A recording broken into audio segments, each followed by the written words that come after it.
অনেক মহিলারা আজকাল তারা স্বামীকে মানুষ মনে করে না। অনেক মহিলা আছে।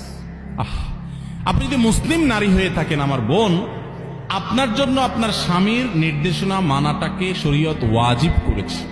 অন্যায় কোনো কথা যদি না বলে তাহলে স্বামীর নির্দেশ মানা। যে মহিলা স্বামীকে অভিভাবক হিসাবে স্বীকার করবে না, শ্রদ্ধা করবে না, সম্মান করবে না, কথায় কথায় তর্ক করবে। অনেক মহিলা আছে পর্দা করে, বোরকা পরে, নামাজ পড়ে, কিন্তু সব করতে রাজি আছে, মাগার স্বামীকে শ্রদ্ধা করতে রাজি না। স্বামীর সকালে এক কথা, বিকালে এক কথা, তর্কাতর্কি, বেয়াদবি, এগুলো এখন কমন একটা ব্যাপার হয়ে গেছে কিয়ামতের আলামত। অনেক দিনদার, অনেক তাহাজ্জুদ গুজার মহিলা আছে, ভালো করে পর্দা করে মহিলা আছে, কিন্তু স্বামীর সাথে কথা কথা তর্ক, ঝগড়া, পাত্তা না দেওয়া, বেয়াদবি করা।